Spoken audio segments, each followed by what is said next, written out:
Hello नमस्कार साथियों, Ramanuj institute में स्वागत है। आज से हम हिस्ट्री को स्टार्ट करने वाले हैं, जो टॉपिक वाइज देखेंगे वन लाइनर क्वेश्चन आंसर। इसी प्रकार सभी सब्जेक्ट को कंप्लीट कराया जाएगा।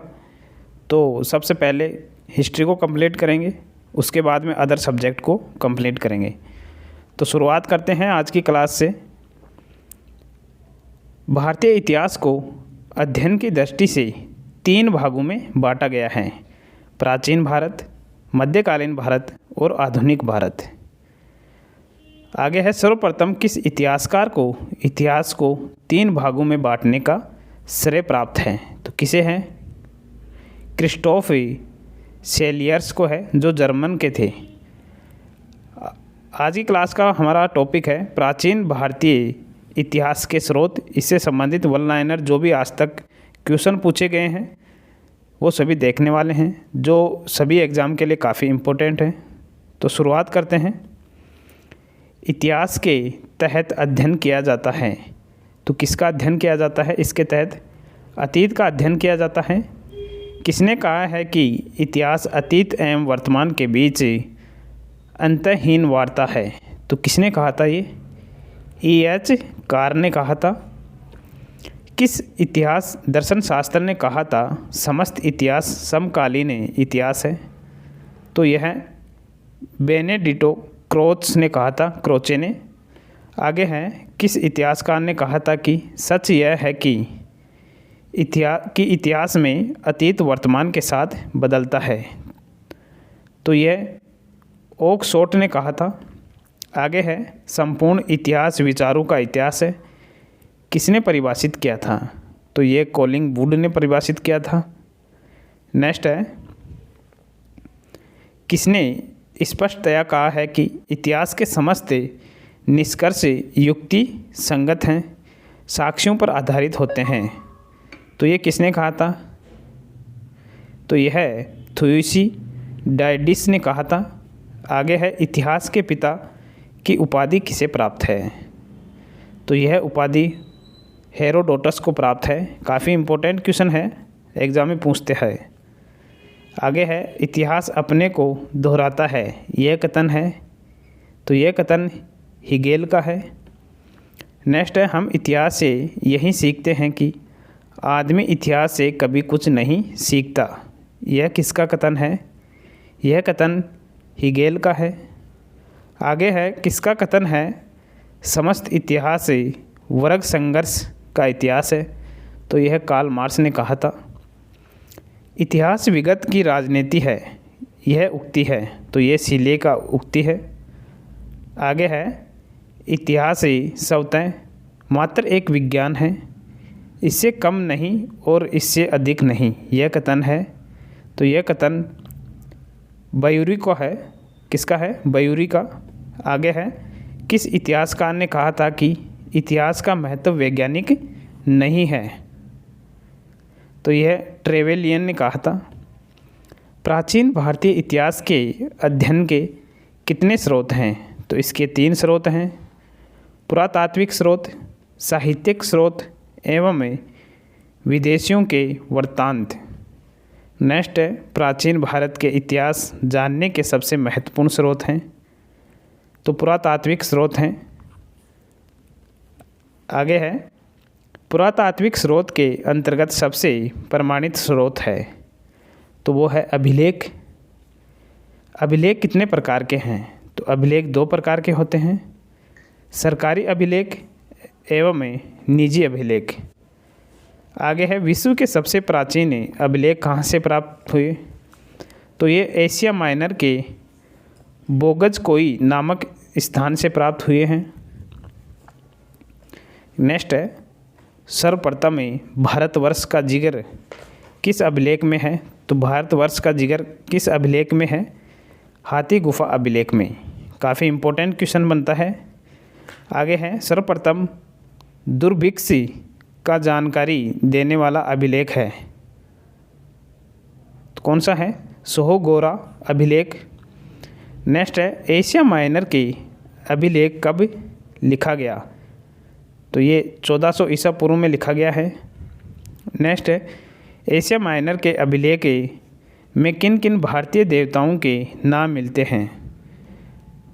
तो इसमें मित्र, वरुण, इंद्र एवं नास्ते के नाम मिलते हैं।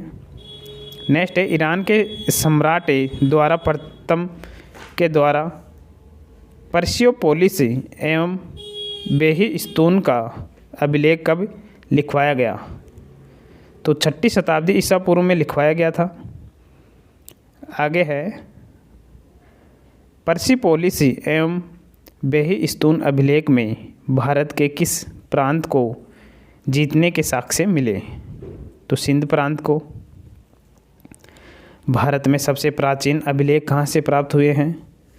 तो यह सिंधु घाटी सभ्यता से प्राप्त हुए हैं। कहाँ से हुए हैं? सिंधु घाटी सभ्यता से। आगे है सिंधु घाटी के अभिलेख किस पर लिखी गई है थी? तो ये मिट्टी के बर्तन एवं मोहरों पर लिखे गए थे। सिंधु घाटी के अभिलेख किस प्रकार की लिपि में लिखी गई है? तो ये भाव चित्रात्मक लिपि में लिखी गई है। आगे है मौर्य काल के अभिलेख को सर्वप्रथम किसने पढ़ा? तो किसने पढ़ा है?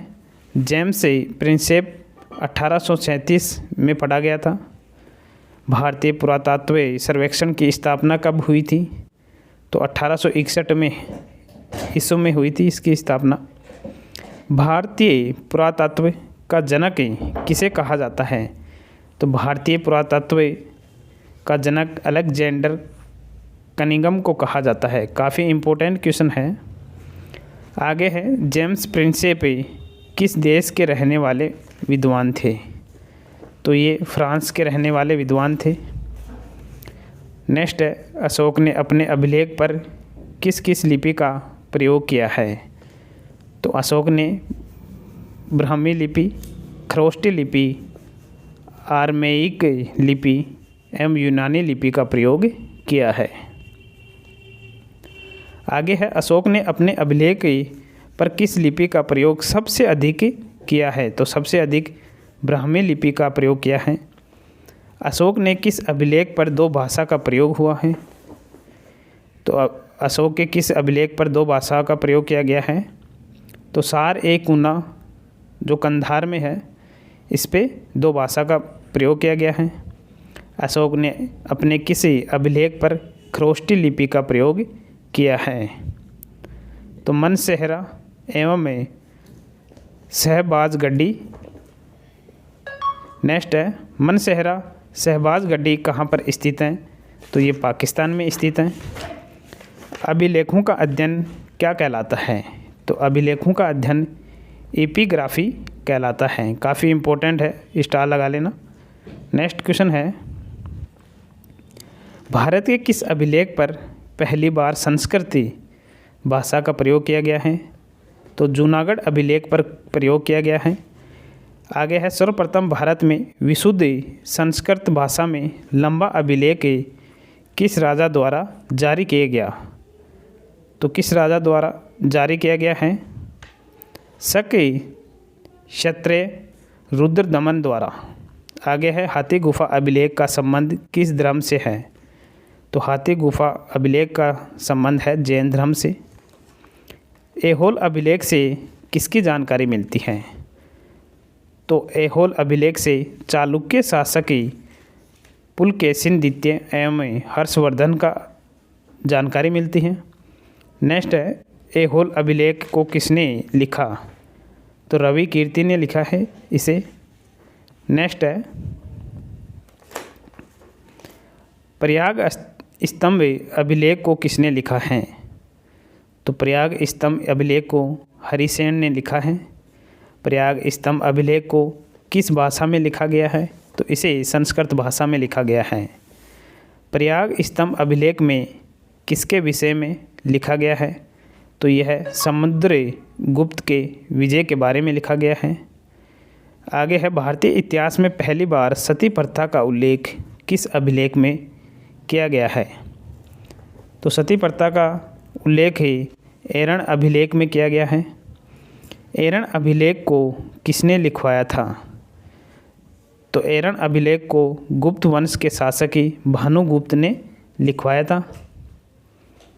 नेक्स्ट है नासिक की गुहा लेक को किसने लिखवाया था? तो नासिक के गुहा लेक को किसने लिखवाया था? सतवाहन नरेश पुलुमावी ने लिखवाया था। मंदसौर अभिलेख को किसने लिखवाया था? तो मंदसौर अभिलेख मालवा नरेश यशोधर्मन ने लिखवाया था। अशोक ने बराबर की पहाड़ी गुफा में अभिलेख लिखकर किस धर्म के भिक्षुओं को दान में दिया था? तो आजीविक संप्रदाय के भिक्षुओं का। नेक्स्ट है महत्वपूर्ण अभिलेख देखते हैं। एक तरफ दे रखे हैं अभिलेख, दूसरी तरफ हैं शासक। तो हाथी गुफा अभिलेख कलिंग राजा खारवेल से संबंधित है। जूनागढ़ जिसे गिरनार अभिलेख भी कहते हैं रुद्र दामन से संबंधित है। नासिक अभिलेख गौतमी बलश्री से संबंधित है। प्रयाग स्तंभ लेख समुद्रगुप्त से संबंधित है। ऐहोल अभिलेख पुलकेशिन द्वितीय से संबंधित है। मंदसौर अभिलेख मालवा नरेश यशोवर्मन से संबंधित है। नेक्स्ट है ग्वालियर अभिलेख प्रतिहारे नरेश भोज से संबंधित है। भीतरी एवं जूनागढ़ अभिलेख स्कंदगुप्त से संबंधित है। देवपाड़ा अभिलेख बंगाल शासक विजय सेन से संबंधित है। नागार्जुन की पहाड़ियों में गुफा का निर्माण किसने करवाया था? तो इसका निर्माण दशरथ ने करवाया था। निजी अभिलेख किस स्थान पर खुदवाया जाता है? तो मंदिर एवं मूर्तियों पर। आगे है काव्य शैली का प्राचीनतम नमूना किसके अभिलेख में मिलता है? तो यह रुद्र दमन के अभिलेख में मिलता है। पुष्य मित्र सूंग द्वारा अश्वमेध यज्ञ किए जाने की जानकारी कहाँ के अभिलेख से प्राप्त हुई? तो यह अयोध्या अभिलेख से प्राप्त हुई है। हेलियोडोरस ने अपना अभिलेख किस स्थान पर लिखवाया था? तो विदिशा नामक स्थान पर लिखवाया था। विदिशा अभिलेख से किस धर्म की जानकारी मिलती है? तो वैष्णव धर्म की जानकारी मिलती है। आगे है कवि कालिदास के नाम का उल्लेख किस लेख में हुआ है? तो ऐहोल के उत्कीर्ण लेख में हुआ है। भारत में सिक्के के जन्मदाता किसे माना जाता है? तो सिक्के के जन्मदाता भारत के अंदर गौतम बुद्ध को माना जाता है। भारत में सिक्के का प्रचलन कब से शुरू हुआ है? 6वीं शताब्दी से। भारत में प्राचीनतम मुद्रा माना जाता है आहत सिक्के को। भारत में सोने के सिक्के को सर्वप्रथम किसने जारी किया? तो हिंद यूनानी ने जारी किया था। आगे है भारत में किस राजवंश के शासकों ने सबसे शुद्ध सोने के सिक्के जारी किए थे? तो कुषाण राजवंश ने। भारत में किस राजवंश के शासकों ने सबसे अधिक सोने के सिक्के को जारी किए गए थे? तो गुप्त वंश के शासकों ने। तो सबसे शुद्ध सोने तो कुषाण राजवंश ने और सबसे अधिक सोने के सिक्के जारी किए थे गुप्त वंश के शासकों ने। भारत में सबसे ज़्यादा सिक्के किस काल में जारी किए गए हैं? तो मौर्योत्तर काल में जारी किए गए थे। आगे है भारत में सर्वप्रथम सीसे सिक्के किस वंश के शासकों ने जारी किए? तो सीसे सिक्के सातवाहन राजवंश ने जारी किए थे। भारत में पोटीन के सिक्के किस राजवंश ने जारी किया? तो सातवाहन राजवंश ने। कुषाण वंश के शासक कनिष्क ने अपने सिक्के पर किसका चित्र अंकित करवाया था? तो गौतम बुद्ध का चित्र अंकित करवाया था। किसके सिक्के पर वीणा बजाते हुए चित्र अंकित किया गया है? तो समुद्रगुप्त के सिक्कों पर। आगे है किस मुस्लिम शासक ने अपने सिक्के पर लक्ष्मी के चित्र अंकित करवाए थे? तो मोहम्मद गौरी ने। नेक्स्ट है व्याघ्र शैली के सिक्के सर्वप्रथम किसने जारी किए थे? तो व्याघ्र शैली के सिक्के चंद्रगुप्त द्वितीय विक्रमादित्य ने जारी किए थे। सिक्के के अध्ययन को किस नाम से जाना जाता है? तो इसे न्यूमिसमेटिक्स के नाम से जाना जाता है। स्थापत्य के अंतर्गत किसका अध्ययन किया जाता है? तो इसके अंतर्गत भवन, मंदिर, गुफा, स्तूप, विहारे, चैत्य इत्यादियों का वर्णन किया जाता है। नेक्स्ट है, भारत में मंदिरों का निर्माण कितनी शैलियों में की गई है? तो 3 शैलियों में की गई है, द्रविड़ शैली, नागर शैली एवं वैशाली शैली के अंदर। उत्तरी भारत में मंदिरों का निर्माण किस शैली में किया गया है? तो नागर शैली में किया गया है। भारत में नागर शैली का सबसे उत्तम मंदिर कौन सा है? तो दशम अवतार मंदिर जो उत्तर प्रदेश में है, नागर शैली का सबसे उत्तम मंदिर है। भारत में द्रविड़ शैली का सबसे उत्तम मंदिर कौन सा है? तो यह है तंजौर के वर्देश्वर मंदिर, जिसे राजराजेश्वर मंदिर भी कहा जाता है। आगे है, भारत में वेसर शैली का सबसे अच्छा उदाहरण किस मंदिर का है? तो वेसर शैली का उदाहरण है ग्वालियर के तेलिया लोहोगान मंदिर। नेक्स्ट है, भारत में मूर्ति पूजा का आरंभ किस काल से मानी जाती है? तो सिंधु घाटी सभ्यता से मानी जाती हैं। मौर्य काल में अधिकांश मूर्तियाँ किससे बनाई जाती थी? तो पत्थरों से बनाई जाती थी। बिहार के किस स्थान से यक्षिणी की मूर्ति मिले हैं? तो दीदारगंज से इसकी प्राप्ति हुई है। आगे है, गंधार शैली की मूर्तियों पर किसका अधिक प्रभाव है?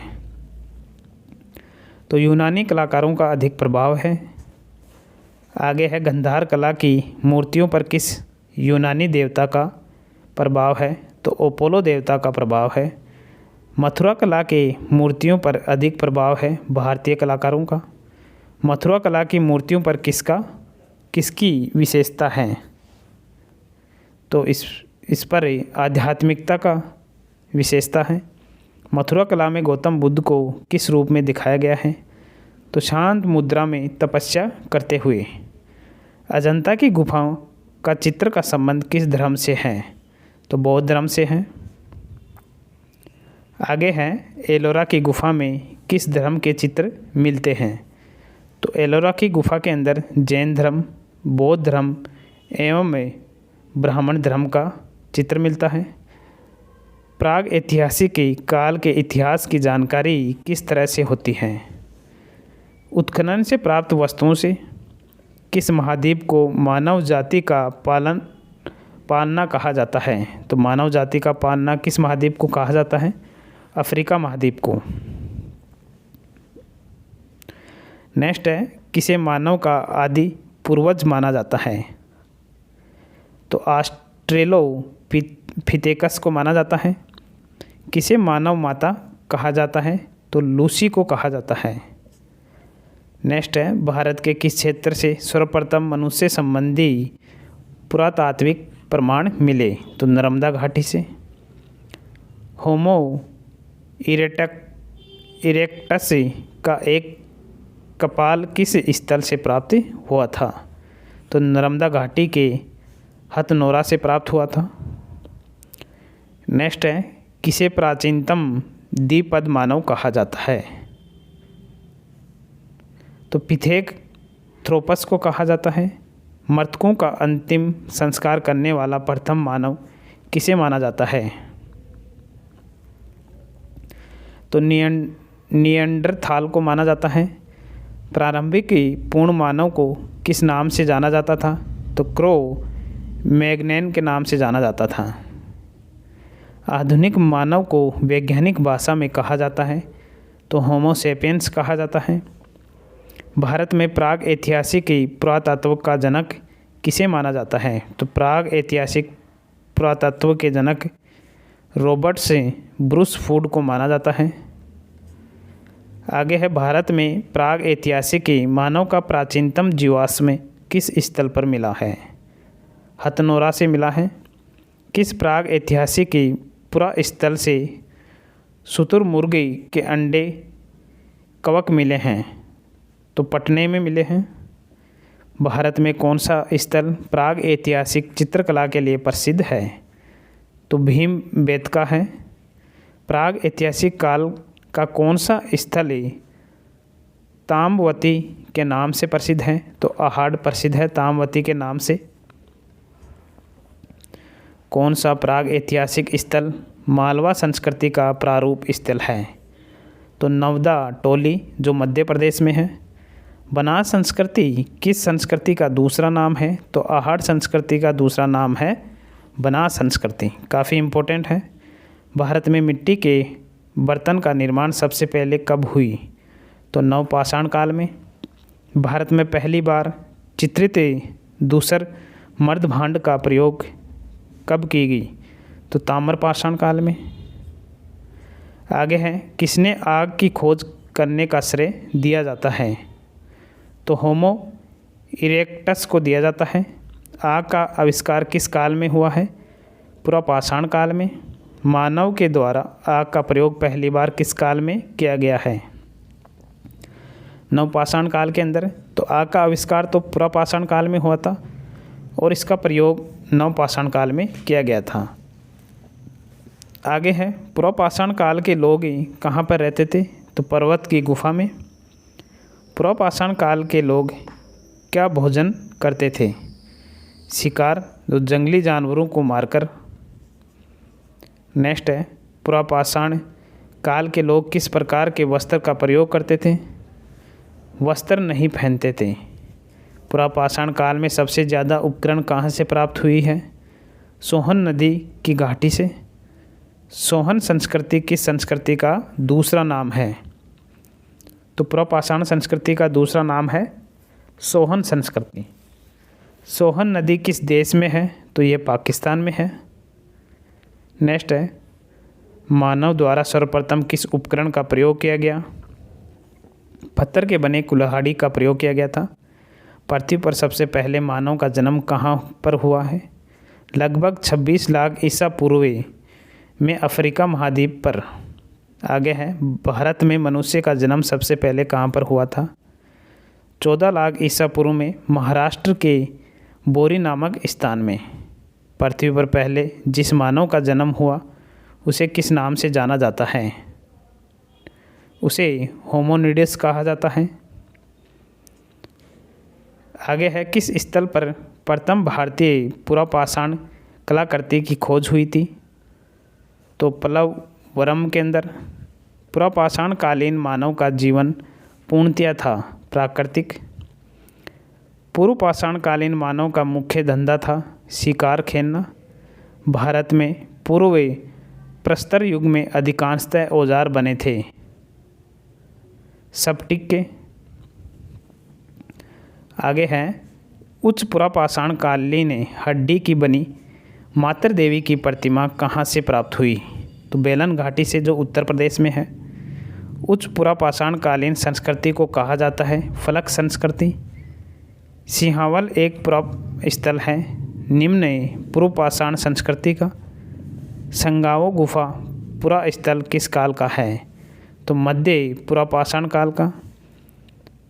माइक्रोलिथ का उपयोग किस काल में होता है? तो माइक्रोलिथ का उपयोग किस काल में होता है? मध्य पाषाण में। किसी मध्य पाषाणीय कालीन पुरा स्थल से हिरण का सींग के छल्लों की माला के प्रमाण मिले हैं? तो महदहा से।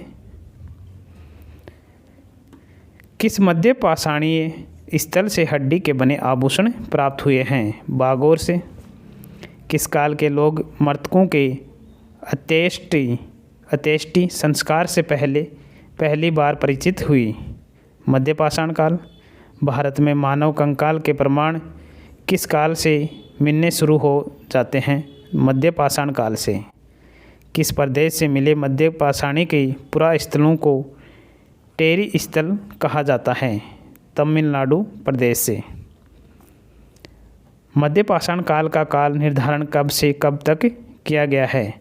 9000 ईसा पूर्व से 7000 ईसा पूर्व तक। मध्य पाषाण काल के लोग कहाँ पर रहते थे? पेड़ के ऊपर ही मचान बनाकर। मध्य पाषाण काल के मनुष्य का मुख्य भोजन क्या था? शिकार, कंदमूल तथा फल। मध्य पाषाण काल संस्कृति का महत्वपूर्ण स्थल भीमबेटका स्थित है। तो यह भीमबेटका मध्य प्रदेश में स्थित है। मध्य पाषाण में जानवर पालने के प्रथम साक्ष्य कहाँ से प्राप्त हुए हैं? राजस्थान राज्य में बोगरा नामक स्थान से। मानव द्वारा सर्वप्रथम किस जानवर को पालतू बनाया गया? तो कुत्ता को बनाया गया था। भारतीय इतिहास के अनुसार नवपाषाण काल का समय कब शुरू होती है? 7000 ईसा पूर्व से। भारत में कृषि का आरंभ किस काल से शुरू हुआ? नवपाषाण काल से। भारत में पहली बार कृषि कार्य किस स्थान से शुरू हुई? तो यह मेहरगढ़ से। कहाँ से? मेहरगढ़ से। आगे है, वर्तमान में मेहरगढ़ नामक स्थान कहाँ पर स्थित है? तो पाकिस्तान के बलूचिस्तान नामक स्थान पर है। किस काल में मानव पहली बार घर बनाकर रहने लगा? नवपाषाण काल से। मानव सावधानों से में कुत्ते दफनाए गए थे? बुर्ज होम में। मानव सावधानों में बकरी दफनाए गए थे? मेहरगढ़ में। मनुष्य किस काल में खाद्य संग्राहक से खाद्य उत्पादक बना? नवपाषाण काल में। गंगा के मैदान में मानव बस्ती का प्राचीनतम अवशेष कहाँ मिलता है? कालपी में। किस स्थान से गृत निवासों का पुरातात्विक साक्ष्य मिला? गुफकराल से। कहाँ से? गुफकराल से। राख के टीले किस क्षेत्र की नवपाषाणिक संस्कृति से संबंधित है? तो दक्षिण भारत से। भारत में किसी नवपाषाणिक स्थल को सर्वप्रथम सूचित किया गया? लिंग सुगूर को। आगे है, अंडरग्राउंड तरह की मकान नवपाषाण काल में कहाँ से प्राप्त हुए? बुर्ज होम जम्मू कश्मीर से। नेक्स्ट है, नवपाषाण काल में चावल उपजाने के प्रथम साक्ष्य कहाँ से प्राप्त हुए? तो ये कोल्डी हवा उत्तर प्रदेश से। बिहार राज्य के किस स्थान से हड्डी के बने औजार एवं उपकरण मिले हैं? चिरांद एवं सोनपुर से। वर्तमान में चिरांद स्थल बिहार के किस जिले में है? तो सारण जिले में है। मानव के द्वारा पहली बार वस्त्र का प्रयोग कब किया गया? नवपाषाण काल में। पहली बार पत्थर के औजार को पॉलिश कब की गई? नवपाषाण काल में। आगे है, भारत में किस एक गुफा में पुरापाषाण काल, मध्य पाषाण काल एवं नवपाषाण काल के चित्र मिले? भोपाल के पास भीमबेटका गुफा में। मानव द्वारा सर्वप्रथम प्रयुक्त धातु था तांबा। कौन सी धातु थी? तांबा। विश्व स्तर पर तांबे की खोज सर्वप्रथम किस सभ्यता एवं संस्कृति के लोगों के द्वारा किया गया? सुमेरिया सभ्यता के द्वारा। सुमेरिया सभ्यता के लोगों के द्वारा तांबे की खोज कब की गई? 5000 ईसा पूर्व में। भारत में पहली बार किस सभ्यता के लोगों ने लिपि भाषा का प्रयोग किए? हड़प्पा सभ्यता के लोगों ने। भारत में बड़े बड़े गांव की स्थापना पहली बार कब हुई? ताम्रपाषाण काल में। ताम्रपाषाण काल के लोगों को मरने के बाद कहाँ पर दफनाया जाता था? कमरे के फर्श के नीचे। ताम्रपाषाण काल के लोग मर्द भांड को किस रंग से कलर करते थे? काले एवं लाल रंग से। आगे है, ताम्र निर्मित सारथी युक्त रक्त खिलौना किस स्थल से मिला है? देमाबाद से। कहाँ से? देमाबाद से। ताम्रपाषाण काल के लोग किस प्रकार के मकान में रहते थे? पके हुए ईंट के मकान में। ताम्रपाषाण काल के लोग किस प्रकार के भोजन करते थे? शाकाहारी एवं मांसाहारी दोनों प्रकार के। मालवा, कायथा, एरण एवं त्रिपुरी ताम्रपाषाण काल की संस्कृति के अवशेष कहाँ से प्राप्त हुए? मध्य प्रदेश से। आगे है, मानवीय समाधान के प्रमाण किस शिलाश्रय से मिले हैं? लेखनीय शिलाश्रय फर्स्ट से मिले हैं। किस युग को चालकोलिथिक एज कहा जाता है? ताम्रपाषाण युग को। किस क्षेत्र से प्राप्त चित्रित मर्दभांड को स्रोतकृष्ट माना जाता है? मालवा। महाराष्ट्र क्षेत्र के लोग ताम्रपाषाण काल में मृतकों को घर के फर्श के नीचे किस तरह रखकर दफनाते थे? उत्तर से दक्षिण की ओर रखकर। दक्षिण क्षेत्र के लोग ताम्रपाषाण काल में मृतकों को किस दिशा में दफनाते थे? पूर्व से पश्चिम। पश्चिम भारत के लोग समाधान किस प्रकार करते थे? पूर्ण समाधान। पूर्वी भारत के लोग पाषाण काल में मृतकों को किस प्रकार समाधान करते थे? आंशिक समाधान। भोजपत्र का प्राचीनतम साक्ष्य भारत में श्रृंगवेरपुर में उत्तर प्रदेश में मिलता है। आगे है, भारत में प्राचीनतम चूल्हे का पुरातात्विक अवशेष मिला है बिलासुर गांव से। दक्षिण भारत वृत पाषाण समाधियों का संबंधित है लौह काल से। किस स्थल से 5 कमरों वाले मकान के अवशेष मिले हैं? तो इनाम गांव महाराष्ट्र से। काफ़ी इंपॉर्टेंट क्वेश्चन है ये, तो पूछा ही पूछा जाता है एग्जाम में, ध्यान से पढ़िए।